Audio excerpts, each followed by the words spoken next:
I developed out of music that we're exposed to on top of Jamaican indigenous music such as I went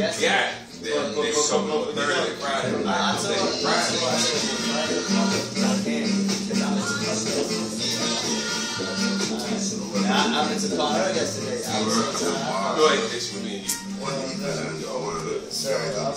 Listen to this.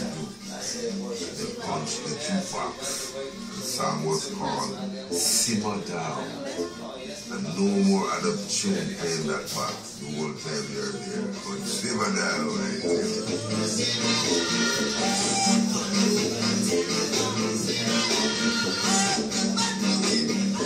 Simmer Down went straight into the #1 position, and the Wailers were launched.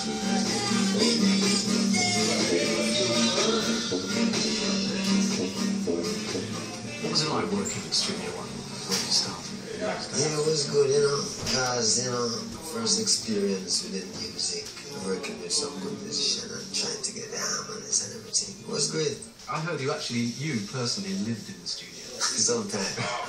You had Cox and made you a room out the back. Yes.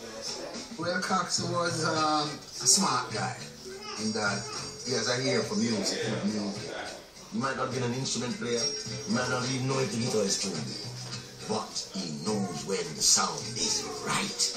He has his own program on the radio, he has his own record shop, he has his own sound system, he has his own studio.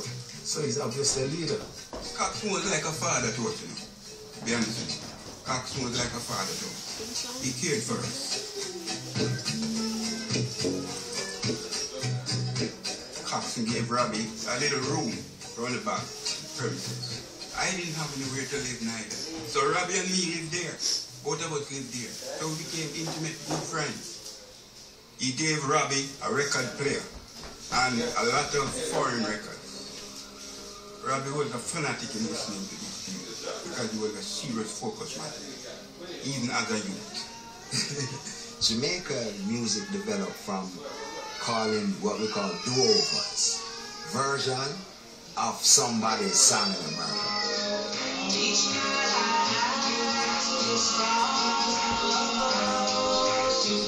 Why must I be a teenager in love? Put me in a milling machine. I never thought we could act so mean. I'm wondering what we do. See if you could love me too. But I really have a good song, listening lead and the harmony was tight. The harmony Bonnie carried and Peter was fantastic.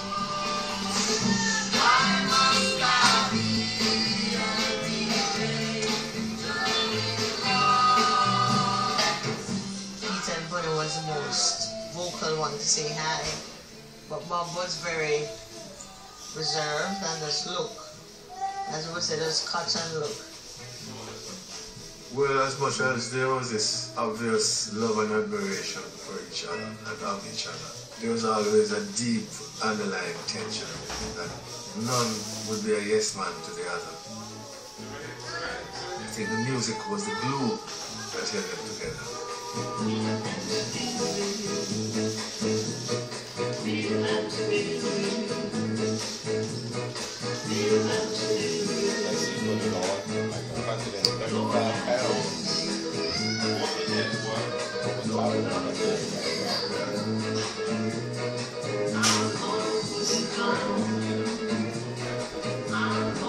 We always walk around the back of the studio and we go down Greenwich Park Road.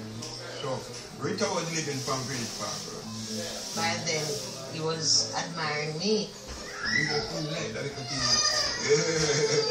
I got a letter from Bonnie, bringing a letter. He was even sending his letter to his friend, not by himself, and to say, yes, he likes me and wants to talk to me. Come over and talk. Then he would stand on the side of the road. He was very shy. He was very shy. He was a shy guy. I'll play your favorite song tonight. He had a seriousness. And it was one that you could see was reaching out for love. I know he loved me because I was close to them. We used to call her Ritz. She was like little virgin too. I didn't think I liked brown skin then. I always dream of a guy tall, black, handsome. And every young girl's dream in Jamaica is to have a tall, black boyfriend.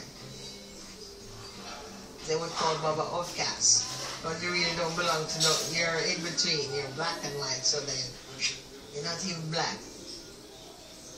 I think he always felt like an outsider because he was a half-breed. And when Manuel Blando took him in, well, that automatically gave him acceptance. Martin McDonough was a Rasta spiritual leader who taught Bob. He was like a preacher. He preached Rastafarianism, and he had a following.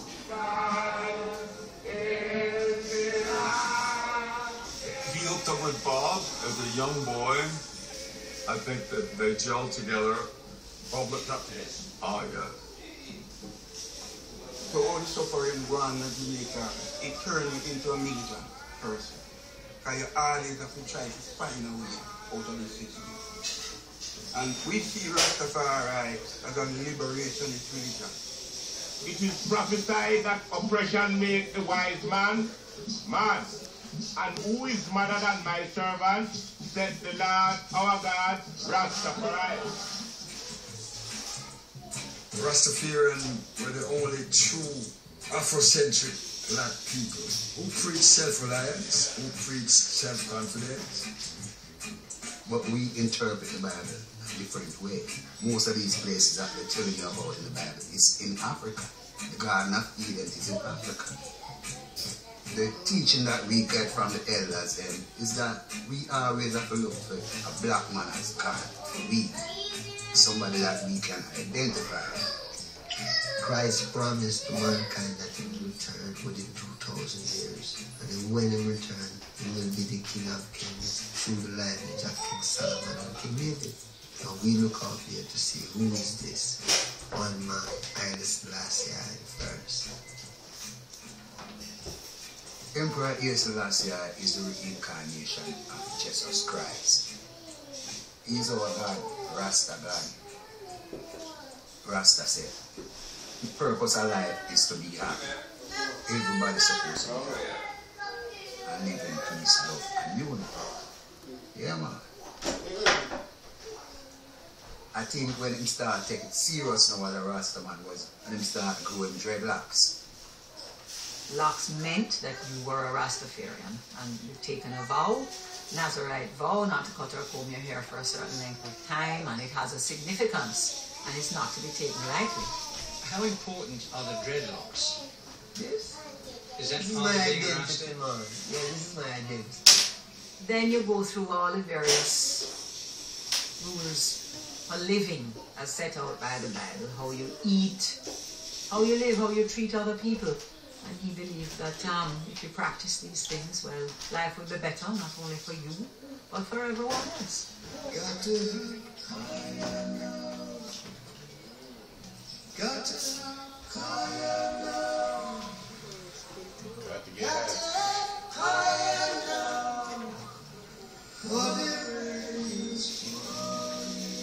Marijuana is illegal in Jamaica, but the Rastas say they smoke it because the Bible tells them to.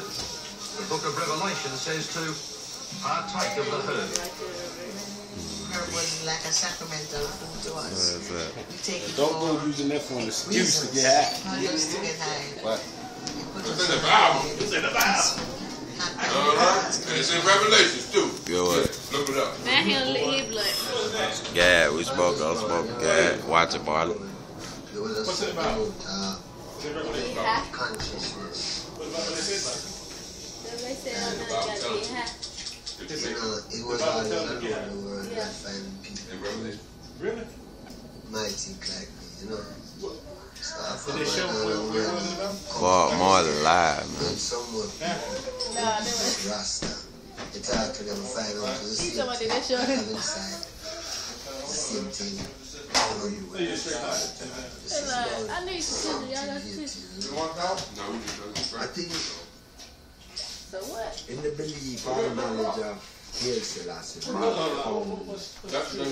is very powerful. Which is never really new. I think he saw himself. This is where he found himself, yes. No more about being half white or half black. It's just one love. I thought he just dropped it.